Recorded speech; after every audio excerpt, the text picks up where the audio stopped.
And talking about life, don't talk to me about life. Like Alan Rickman, voiced Marvin the Paranoid Android in the movie adaptation of The Hitchhiker's Guide to the Galaxy.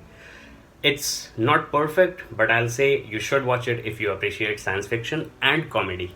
Speaking of reading, I have to give a huge shout out to Project Bibliotherapy. Check it out in the link below for gifting me this ultimate edition, the 42nd edition of The Hitchhiker's Guide to the Galaxy. So go ahead and check out his scroll stack to find out how you can read more and become better. Back to the book of Boba Fett, and there is a tremendous, tragic flashback sequence and an equally tremendous, if not more, awesomax action sequence in the present.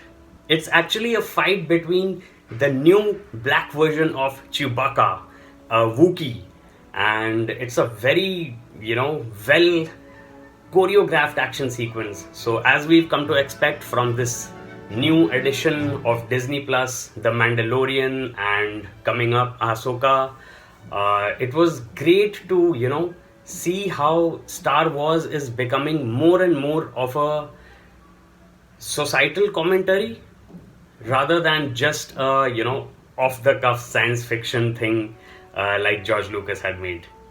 Another great thing I'm finding about this Star Wars expansion is that they're pulling off casting coups.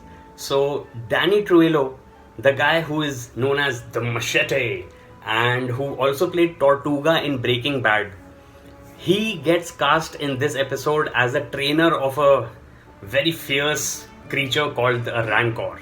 So he played Tortuga's character in the second season, and it was a very narco corrido episode, For those of you who have absolute zero idea what I'm saying, just watch Breaking Bad and you can come back and thank me later. If you haven't watched it yet, that is some great TV right there.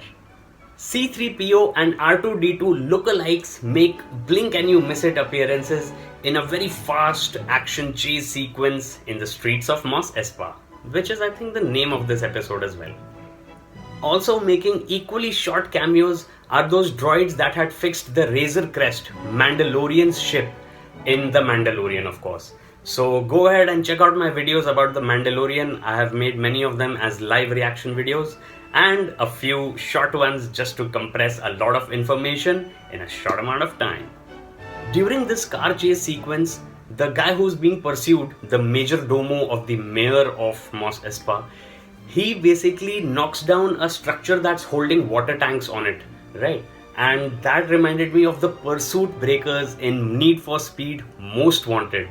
So that was a nostalgic game. NFS has evolved so much since then, as has gaming. But it's kind of a nice flashback for old schoolers like me, I guess. So with that, I'll end this kind of far-reaching review of Chapter 3, The Book of Boba Fett. It's a must-watch for Star Wars fans. And watch it, you must, says Yoda. Okay then, we will see you later. Goodbye from Yoda and Darth Vader and myself, Aradhye Axat.